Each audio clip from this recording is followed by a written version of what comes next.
Kamandi, the first 5 issues. Jack Kirby art, appreciation, and breakdown.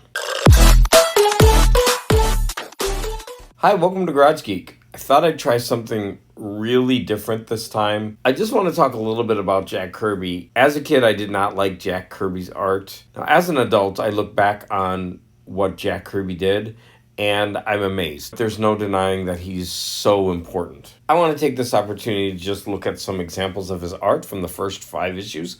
We are going to skip story, and we're going to focus in on his art style and his strengths.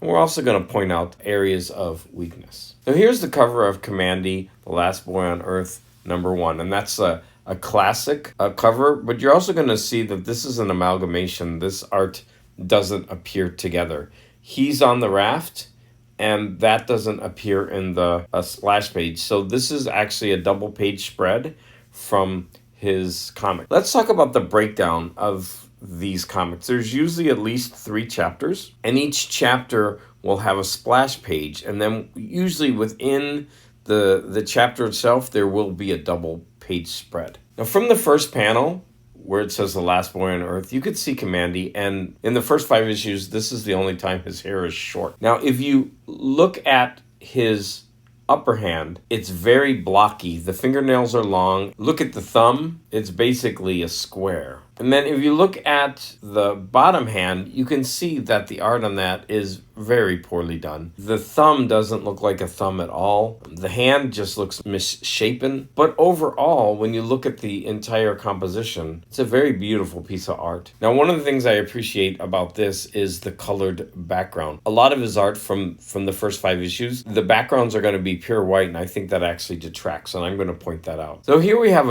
an extreme zoom in on Kamandi and his raft, and then we can see the double page spread that this came from. And of course you'll recognize the cover of the book that I showed you, and you can get an appreciation for Jack Kirby's strengths. And that is just a gorgeous piece of art. Jack Kirby is really good at showing scope, and this really gives emotional impact that Kamandi is alone in this post-apocalyptic world. Here's an example of Kirby art. There's usually a lot of onomatopoeia. Here it's like shh-chick-chack-carack, and then you have all these waving lines of energy. This is actually pretty typical of how he shows energy. So here's an example that is very typical of Kirby. The way that Kamandi's legs are spread and the way he's knocking out 2 opponents at one time. We got this onomatopoeia words, pow pow, like the classic Batman. This is just something that maybe a human can't really do, to spread your legs that far apart. However, it's a very typical Kirby pose. At the end of the first issue, we get an idea of what Kamandi's world is like from this art piece. Kamandi issue #2. Now again, this is where I think Kirby excels. When you have a background like that all colored in, it really enhances the art. In the book itself, the background is going to be white. It's not as powerful. So here we have the splash page. So here is this double page spread, and you can see the white background doesn't do this art justice. I think this would have been much better if there had been some other kind of background. Still, even though it's typical Jack Kirby art, it has a lot of movement, has a lot of style. Here's a panel of a car speeding underground with some kind of rat conductor with some water dripping. Here's a typical blocky Jack Kirby human figures, but there's so much going on in this picture. Your eye just keeps moving around, finding more and more details. And this is an interesting panel because Jack Kirby will often try to do interesting things with angles, and so you can see the rat's mouth is unusually large and open. In between the teeth, you can see another rat's face with a gun. Very interesting layout. This is another typical Jack Kirby image where someone is being punched and they're flying toward the viewer with the head upside down. Here we have the cover for Kamandi issue #3. Here's an example where the white background, in my opinion, doesn't enhance the art. But this isn't too bad because there's not that much sky, but still a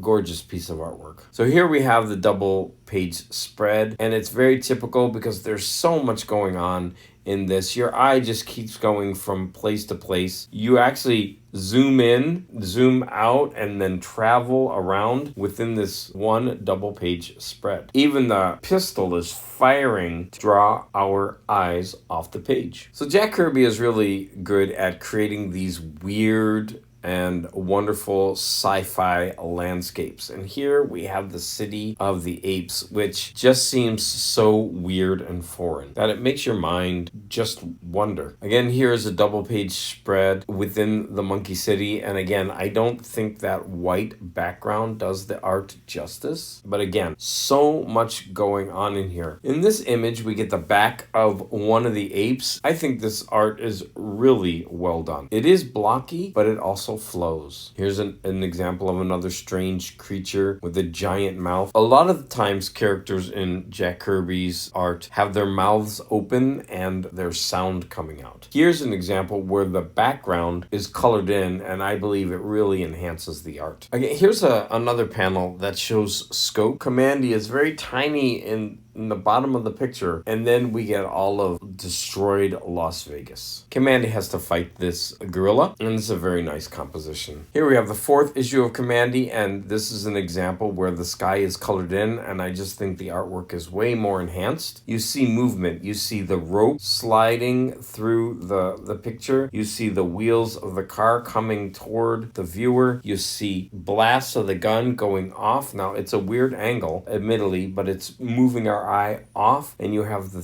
signs in the background moving our eyes up. This is a fun panel because Kamandi is reading another comic that Jack Kirby wrote, which is The Demon. And if you zoom in, you can see the demon has that typical Jack Kirby lunging pose. Now let's look at Kamandi's fingers again. The fingernails are extremely long, blocky. Here we got a double page spread, and the background is colored in. I feel that this piece of art really works to show scope. They're in a devastated part of Las Vegas, and your eye just keeps moving throughout the entire art piece, finding more and more details. Here's an image of Kamandi jumping toward the viewer while being chased. And if you focus in on the details, you can see that it's not very well drawn, but when you take a step back from it, everything about the composition is interesting, fun, quirky, and it just works. Here's an example of Kirby art that is one reason why as a kid I didn't like his art at all. I mean, look at the faces on these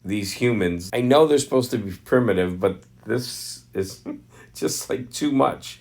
And look at their fingers. Here we have another example of a lunging human in just those weird leg poses. And even look at the leg. It's too skinny in parts to even look human. This is a really representative piece of Kirby art where you have, again, someone facing us yelling or screaming, and then pointing to somewhere in the photo. You have a lot of movement. You got the horse jumping up. You got someone swinging through. People, or in this case, apes yelling. Guns pointed in different directions. People falling. There's just so much movement in these compositions. This is an interesting piece of art. You've got Kamandi and basically a lion king or a lion prince staring at us as apes run by. And it's a very interesting composition. Here we have the two coming toward us in a very typical Jack Kirby fashion. So here we have the last issue that we're going to look at today, and this is Kamandi number 5. There we have another, just like in the end of the last issue, you have these two running at us, but this one is done a full splash page. And if you look at the details, it's not very good art. Like if you look at Kamandi's thumb, that doesn't seem like a human thumb. But when you look at it overall, there's so much going on. There's so much movement. The background is keeping our eye moving around the page. It just works. So here again is another detail from a double page spread that we're going to zoom out on. So again, we're going to get some scope. So there we have it. And this one is so busy that your eye gets lost. So we start off in the top with Kamandi and the lion prince, and they are looking in on this carnage, and your eye just doesn't know where to look. There's so much going on in this battle, which, for a real battle, it would be chaotic like this. And it's just such a beautiful detailed piece of art. Here we have another typical Kirby composition where you have people kicking. We've got the onomatopoeia of pow and whack, very blocky in nature, but so fun. Again, here's another chapter in the 5th Kamandi book, and we got a splash page, which is not typical. Most comics, they only have one splash page, and that it was the beginning. So Kirby had multiple splash pages, and you can just see the composition.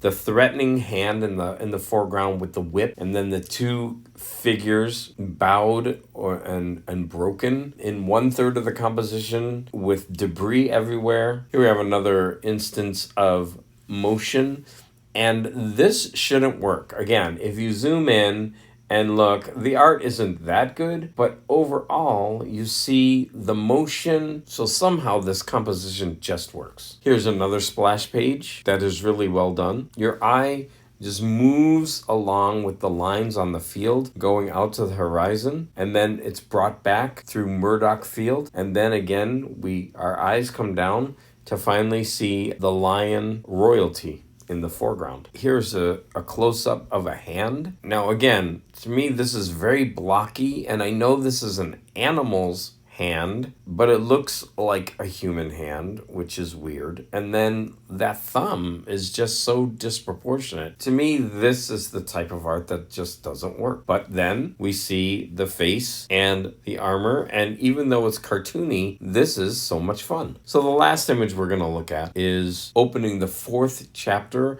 of the 5th book. We've got the blocky hands, but both hands are pointing in toward the slot machine. We've got Kamandi off to the side. This composition really works. So I hope you've enjoyed this overview of the art of the first 5 issues of the Kamandi series by Jack Kirby. Please let me know in the comments what you think about this. Please let me know in the comments if you would like me to continue with more issues of Kamandi showing off the art of Jack Kirby. Thank you for your support.